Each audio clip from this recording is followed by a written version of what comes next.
वंचित बहुजन आघाडीने नाशिकमधून करण गायकर यांना उमेदवारी जाहीर केली आहे। पक्षाकडून सोमवारी दिनांक 22 रोजी याबाबत अधिकृत घोषणा करण्यात आली। निवडणुकीतील वंचितच्या एंट्रीमुळे नाशिकमध्ये महायुती, महाविकास आघाडी तसेच वंचित असा तिहेरी सामना रंगणार आहे। नाशिक लोकसभा मतदारसंघासाठी 5व्या टप्प्यात 20 मे रोजी मतदान पार पडणार आहे। येत्या शुक्रवारपासून दिनांक 26 रोजी उमेदवारी अर्ज दाखल करण्याची प्रक्रिया सुरू होत आहे। नाशिकच्या जागेवर महाविकास आघाडीने उमेदवाराची घोषणा करत आघाडी घेतली आहे, तर महायुतीमध्ये उमेदवारीवरून वाद अद्यापही कायम आहे। अशा परिस्थितीत वंचित निवडणुकीच्या रिंगणात कोणाला उतरणार यावरून सस्पेन्स कायम होता। महाविकास आघाडीची जागा वाटपावरून फिसकटल्यानंतर वंचितने राज्यात स्वतंत्र चूल मांडली। त्यानुसार आठवडाभरापूर्वी दिंडोरीतून गुलाब बर्डे यांच्या नावाची घोषणा पक्षाने केली होती। मात्र वंचितकडून रविवारी दिनांक 21 रोजी बर्डे यांचा पत्ता कट करून मालती थविल यांना तिकीट देण्यात आले। एकीकडे दिंडोरीत उमेदवार बदलत वंचितने साऱ्यांनाच आश्चर्याचा धक्का दिला असताना नाशिकच्या जागेसंदर्भात निर्णय राखून ठेवला होता। त्यामुळे राजकीय क्षेत्रात याबाबत उलटसुलट चर्चा सुरू झाल्या होत्या। अखेर वंचितने करण गायकर यांना निवडणुकीच्या रिंगणात उतरल्याने नाशिकची लढत रंगतदार होणार आहे। दरम्यान या पत्रकार परिषदेप्रसंगी नाशिक लोकसभा उमेदवार करण गायकर, दिंडोरी उमेदवार मालती थविल, जिल्हाध्यक्ष पवन पवार, महानगर प्रमुख अविनाश शिंदे, सचिव वामन गायकवाड, युवक प्रदेश सदस्य चेतन गांगुर्डे, युवक महानगर प्रमुख रवी पगारे, बाळासाहेब शिंदे, शिवा तेलंग, विजय वाहुळे, किरण डोके, डॉक्टर अनिल आठवले, बजरंग शिंदे, कोमल पगारे, माहीर गजवे, ॲडव्होकेट भारत बुकाने, जितेश शार्दूल, विवेक तांबे, राहुल पटेकर, दादासाहेब शिरसाट, विक्की वाकळे, राजू गोतीस आदी उपस्थित होते। देशाची परिस्थिती जर बघितली तर लोकशाही 100% धोक्यात आलेली आहे आणि त्यात महाराष्ट्राची परिस्थिती जर बघितली तर महाराष्ट्रामध्ये एकही पक्ष असा नाही की जो पूर्ण राहिलेला आहे। सगळ्या पक्षांचे तुकडे तुकडे झाले, कोण कोणासोबत आहे हे कोणालाच कळत नाही। जर खऱ्या अर्थाने बघितलं, भाजपला जर कोणी जर कट्टर विरोधक असेल आणि जर कोणी पर्याय असेल तर फक्त वंचित बहुजन आघाडी आहे। त्यामुळे भाजप विरोधात जर कोणी खऱ्या अर्थाने दंड थोपटले असेल आणि खऱ्या अर्थाने लोकशाही वाचवण्यासाठी या ठिकाणी श्रद्धेय स्वाभिमानी नेते बाळासाहेब आंबेडकर यांनी कंबर कसली आहे आणि संपूर्ण महाराष्ट्रामध्ये आमचे उमेदवार उभे आहेत। त्यामुळे दिंडोरी आणि नाशिकमध्येही बाळासाहेब आंबेडकरांनी उमेदवार देऊ केलेले आहेत। आमचे नाशिक लोकसभेचे उमेदवार करणजी गायकर यांना उमेदवारी घोषित केलेली आहे। तसेच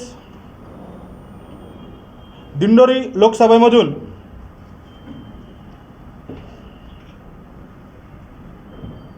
ती थविल यांची उमेदवारी घोषित केलेली आहे। उमेदवारी घोषित करताना दिंडोरी आणि नाशिक या ठिकाणी आत्तापर्यंत जे जातीचं समीकरण आहे ते समीकरण लक्षात घेऊन वंचित बहुजन आघाडीने उमेदवारी घोषित केलेली आहे। वंचित बहुजन आघाडीचे 2.5 लाखाच्या आसपास सभासद आहेत आणि करणभाऊ गायकर यांच्याबद्दल जर बोलायचं झालं तर त्यांनी आत्तापर्यंत आपलं पूर्ण जीवन हे समाजकार्यासाठी वाहून दिलं आहे।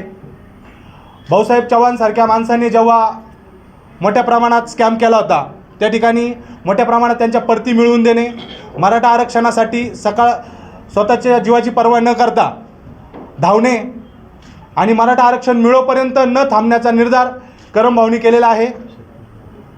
शेतकरी असेल, कष्टकरी असतील, त्यांच्या मालाला भाव मिळाला पाहिजे यासाठी करणभाऊ शेवटपर्यंत झुंजत राहिलेले आहे आणि झुंजतही राहतील। आणि त्यांनी आत्तापर्यंत जो त्यांच्या कामाचा ठसा उमटवलेला आहे, मग ते छावा क्रांतिकारी सेना असो, स्वराज्य असो, मराठी क्रांती मोर्चा असो, याच्या माध्यमातून त्यांनी आपलं कार्य चालू ठेवलेलं आहे आणि 100% जनतेपर्यंत पोहोचलेला चेहरा म्हणजे करणभाऊ गायकर आहे।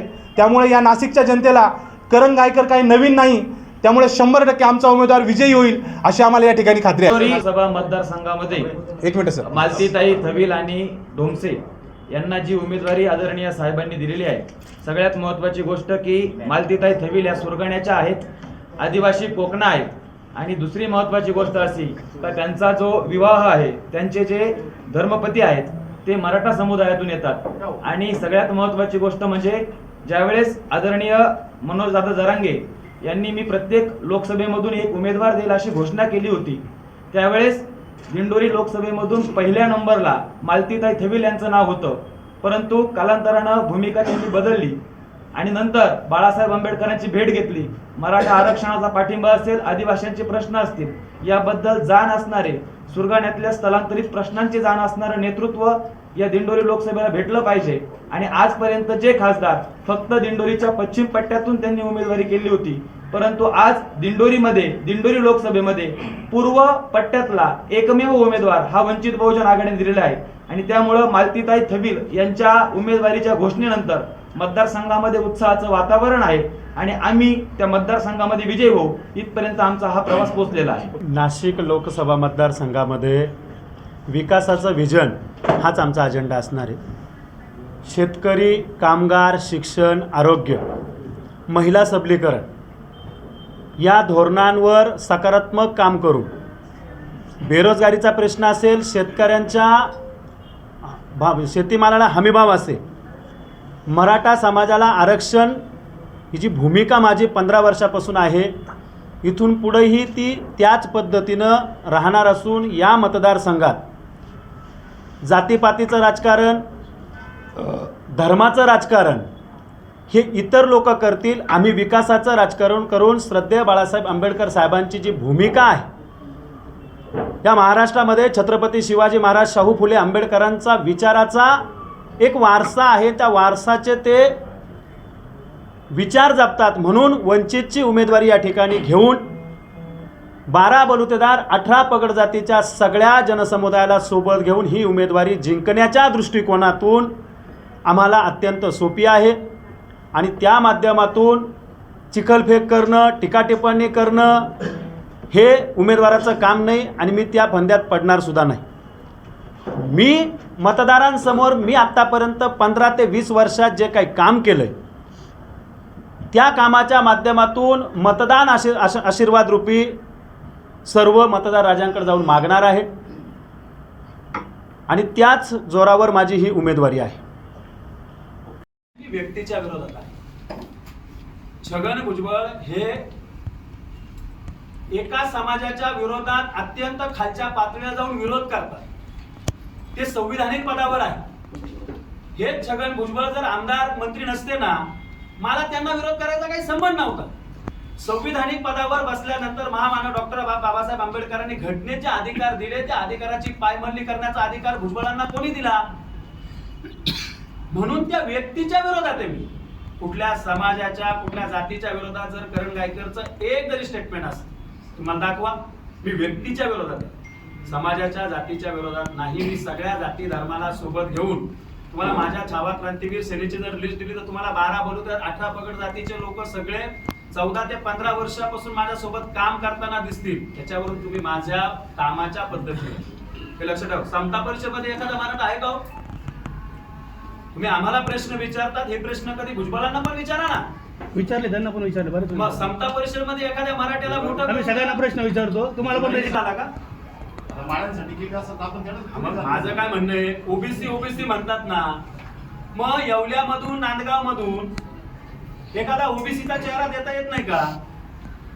तिथला भूमिपुत्र नाहीये का की येवल्यात आणि नांदगाव मध्ये ओबीसीचे लोकच राहत नाही? अहो, तुम्ही ओबीसीचे नेते आहे ना. तुम्ही ओबीसीचे जर नेते आहात तर ओबीसीतल्या एखाद्या घटक माणसाला मोठं करा ना. आतापर्यंत त्यांचा मुलगा आमदार झाला, आतापर्यंत त्यांचा पुतण्या खासदार झाला, आता त्यांचं नाव नाशिक लोकसभेला तेच लढले. गेल्या 3 पंचवार्षिक भुजबळ फॅमिलीच लढली ना. आणि 2 वेळा पडल्यानंतर 3ऱ्या वेळा तर दुसरं कोणाचं तरी नाव द्यावं ना. बघा, जातीपातीचं राजकारण ह्या जिल्ह्यात कोणी करू नये आणि त्या जातीपातीच्या राजकारणाला आमच्याकडे झाला नाही. तुम्ही विचारलं की बाबा तुम्हाला वेळ कमी आहे. आम्ही 365 दिवस जनतेत आहोत आणि आताचे जे उमेदवार आहेत हे फक्त निवडणुकीपुरत्या पावसाळ्यात जशा छत्र्या निघतात ना बाहेर, त्या उगवतात ना, असे हे सगळे निवडणुका आल्या की बाहेर निघतात.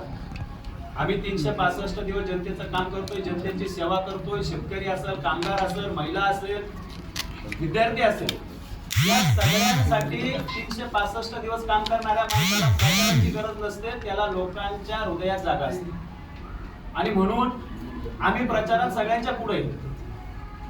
कारण 8 दिवस प्रचार करणं आणि वर्षाचे 365 दिवस प्रचार चालू ठेवणं, तोही सामाजिक, कुठलीही अभिलाषा नाही, त्याच्यातून कुठला रुपयाचा फायदा नसतो. आता मराठा समाजासाठी तुम्ही जर विचारलं तर दोन्ही उमेदवारांना माझे प्रश्न आहेत. त्यांनी पहिल्या समाजासाठी काय केले, मराठा समाजासाठी काय केलं, शेतकऱ्यांसाठी काय केलं, 12 बलुतेदार 18 पगड जातीच्या लोकांसाठी कधी आंदोलनात पुढे दिसलेत का फक्त निवडणुका आल्या की प्रत्येकाला समाज आठवतो? त्यापेक्षा पहिले समाजाचं काम करा आणि नंतर समाजाकडे मतदान मागायला जा, ही आमची भूमिका आहे.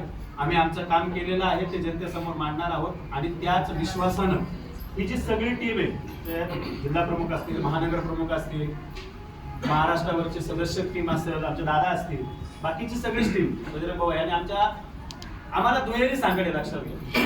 आमच्याकडे ना दोन्ही चाकं मजबूत आहे. एक तर छावा क्रांतीवीर सेना ही सामाजिक क्षेत्रात चळवळीत अग्रगण्य क्रमांकावर आहे आणि वंचितची ताकद नाशिकमध्ये काही नव्यानं सांगायची गरज नाही. मागच्या निवडणुकीत पवन भाऊ उमेदवार होते. भाऊंना कमी दिवसात उमेदवारी मिळाल्यानंतर सुद्धा किती मतं पडलेत हे तुम्हाला सगळ्यांना माहिती आहे. आता जातीचं समीकरण आमचे सर्वेसर्वा श्रद्धेय बाळासाहेब आंबेडकरांनी मांडल्यामुळं या निवडणुकीत तुम्हाला निश्चितपणे 4 जूनची वाट बघावं असणार. त्याच्या आधी तुमचे निकाल, तुमचे सर्वे हे काहीच चालणार नाही, एक्झिट पोल चालणार नाही. 20 तारखेला तुम्हाला ओरिजिनल एक्झिट पोल हा नाशिकमध्ये पहिला वंचितचा मी खासदार म्हणून लोकसभेत जाणार विश्वास. लोकशास्त्र न्यूजसाठी बंटी आढाव, नाशिक.